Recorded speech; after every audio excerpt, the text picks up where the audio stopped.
So I just spent an entire weekend in a room of billionaires, CEOs, industry leaders, and some of the most brilliant and innovative founders alive, like Elon Musk.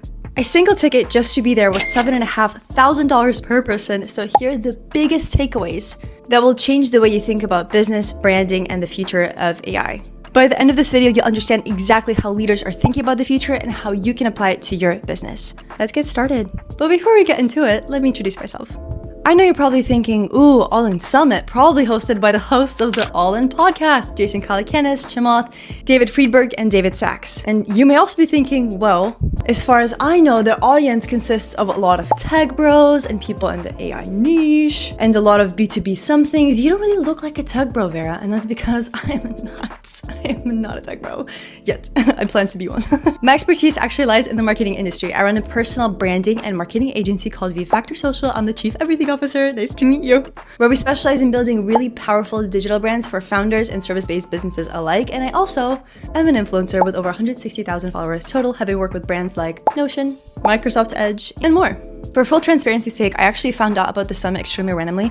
I have not listened to the All In podcast before I went, which is really funny because every person at the summit knew and was a huge fanboy, most likely 90% men, or fangirl of the All In podcast team. I found out it because my dad actually listens, which makes sense. It's more demographically accurate. It is typically older folk at these kinds of events. And then he told me, hey Vera, it's a good idea for you to go and apply for the scholarship because I know you're going to a lot of networking events. Applying for the scholarship, I thought the ticket was $150 because scholarship, but no, you just needed to add a zero. So it was $1,500 instead of $7,500, which is, hey, $6,000 discount. But the prospect of learning from people who are the best of the best in their industry really does excite me so much. So I was extremely excited for the speaker lineup. CEO of Uber, CEO of Google DeepMind, CEO of YouTube, insane, Robinhood, Solana, a lot of crypto talk, tech talk. And of course, I also went so that I would be able to share this information with you so that you can gain all this knowledge without having to pay a fortune. I know, you're probably wondering, what was the programming of this conference? Well, it was 4 days, 3 official, 1 unofficial, but you bet if I'm paying $1,500 to be there, I'm squeezing every possible juice from this opportunity. For full programming details, I suggest that you watch my daily vlogs that I'm posting on V-Factor Social on Instagram, TikTok, and YouTube Shorts. Just vlogging my entire day at the All In Summit so that you can get a sense of what it was really like. But before we go any further, I do want to say everything was paid for.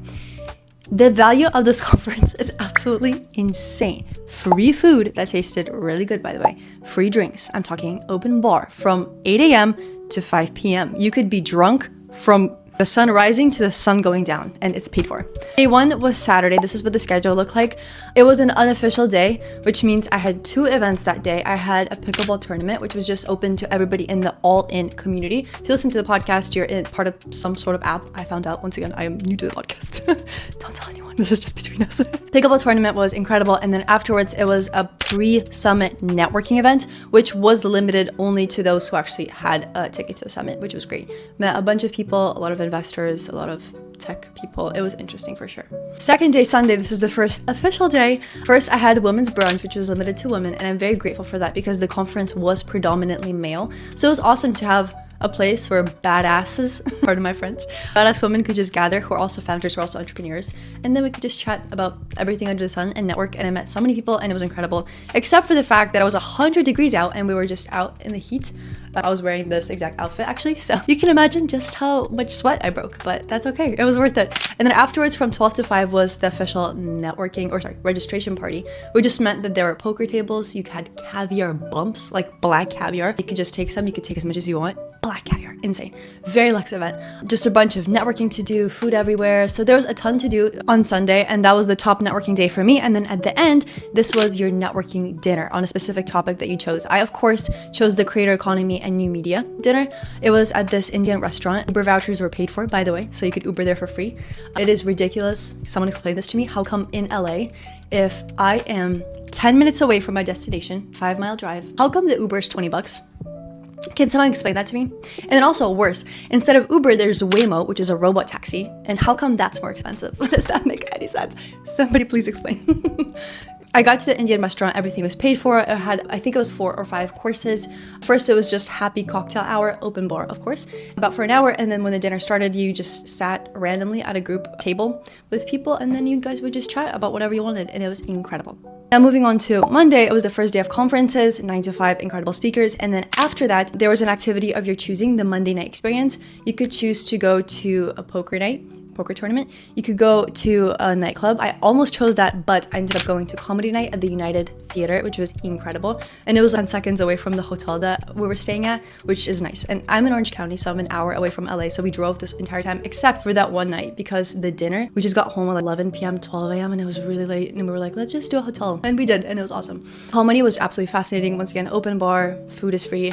And then the next day, Tuesday, conferences, 9 to 5. And then after, they rented out the entire Universal Studios for us.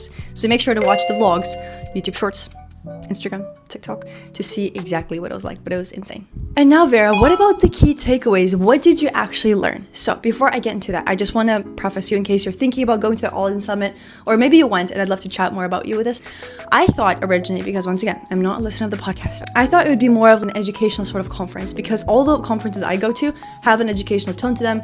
You come out, you don't really know that much about a particular subject, or maybe you do, and then it just elevates your knowledge. Practical tools, practical things, what you can start doing now. Well, the All-In Summit was more like, it more felt like an extension of the All-In podcast, where on it is these 4 guests, 2 or 3 allegedly, of whom are billionaires. So they just go about chatting. It's like you know, after you have a night out with your girls, for example, if you have a group of girls, I know most of the people that follow this channel are male, but a group of guys, you have a night out, and then the next day you do a debrief of like what happened, who talked to who, what'd you think, who'd you like, who'd you not like, whatever. So that's exactly how the podcast feels like, except they're talking about things that are happening in tech, current news, politics, what's happening wherever. So the conference very much felt like that. I am an avid learner. I love learning, but I feel like due to the nature of how the conversations were structured, it was just like a conversation mostly for entertainment, or unless you're just very deep into the intersection of AI, tech, and crypto, man, you would have loved it. I had a lot of crypto conversations because one of the primary sponsors was a crypto company, so naturally it makes sense. But for me, as someone who's more in marketing, but curious about everything, but definitely more in marketing, it was just didn't exactly hit in a way that I thought it would. However, first takeaway that I learned was that AI is just absolutely not optional. And I know we talk about AI. I'm sure if you're into business as much as I am, you're always hearing this, AI that.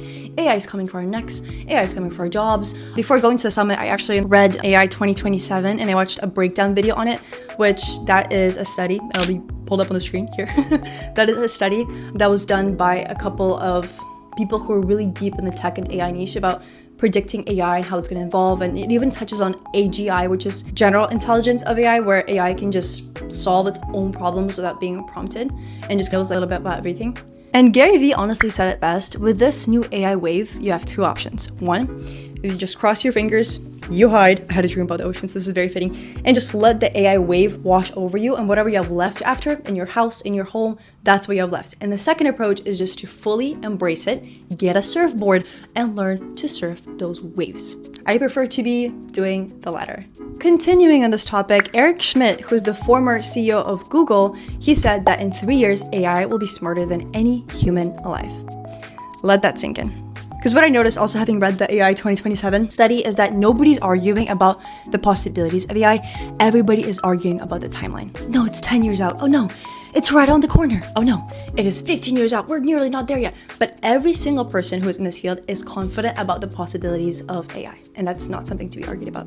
Demis Hassabis, who's the CEO of Google DeepMind, said that AGI will most likely happen within the next 10 years, which is insane to think about, but that's a conversation for another day. So if you're an entrepreneur, what do you actually do? That's a good question. I am not an AI expert. However, in VFactor Social and in my own personal workflows, I am incorporating AI pretty much at every single step to do the following things. First, lesson monkey work.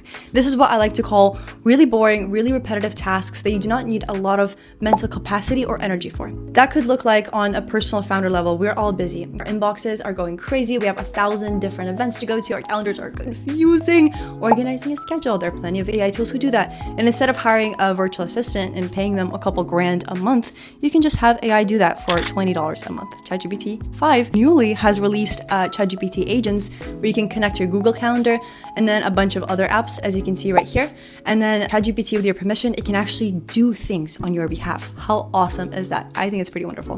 Now, the second takeaway, and this was definitely a common theme in the All-In Summit, is that we're currently in an era, this is not going to sound hopeful because it's not, of the suicide of the West. Birth rates are heavily and steadily declining. Because if you look at the current state of the world, we're not doing too hot, right? However, if you rewind back hundreds of years, we were not doing too hot either. In fact, up until a pretty recent point, life used to really, really, really suck. Life was not guaranteed. Average lifespan was 32 years old. Hello, chances are you probably outlived it. Insane. But because of social media and because it feels like as consumers and entrepreneurs, you also, because you consume social media, right, to create content for your business or whatnot, just because you're in the niche, it's almost like you have a pulse on everything that's happening in the world, except to get your attention. It is psychologically made to be perceived very negative because our brain doesn't remember positive information as much and as vividly as it remembers negative. So that's why all the headlines are negative, all the content hooks are negative. Do this on this or you're gonna miss out. If you don't do this for your business will plummet and fail. That's just the nature of how information is relayed nowadays. So because of that, it just feels like there is no optimism left in the world, because when you look at the world, everything sucks. So what I propose is us as business founders, if we're building a personal brand or we just have some sort of digital presence, let's infuse some positivity into that. Let's spread some hope for the future. That's what I aim to do with Factor Social as the face of the brand, is to show every business owner and founder that their social media can absolutely be a vital tool in helping their business grow, so that we can do what we do best, which is done for you social media, branding, finalizing and really identifying what it is that makes you unique and how can we best lean into that to make you successful, and that you as the founder can focus on doing what you do best, being a founder, running your business. Ta-da! And third takeaway, which is a little bit random, but I feel like I said, it was mostly a conversational conference, is that sleep is the #1 biohacking tool. This was presented by Brian Johnson. It's something that I've known about already, but I just thought it was so cool and I definitely want to share about this with you. He did a thing of, if you sleep 8 hours a night, raise your hand. And I raised my hand because I'm really big on sleep. And then he kept going down from 8 hours a night to 7 to 6 to 5 until he got to 1 hour a night. And somebody raised their hand, which I cannot imagine, because sleep has ultimately made my life so much better. But Brian Johnson did say that if you sleep and you focus on your sleep, especially if you focus on lowering your resting heart rate before you go to sleep, which can be done by not eating for 4 hours before you go to bed, limiting your screens, just overall relaxing yourself and getting that good quality sleep, you'll be a better partner at work. You'll be a better partner to your spouse. You'll just be a better person in general. You won't be cranky, you'll be inspired, you'll be energized, you'll be motivated. You won't have to rely on caffeine as much.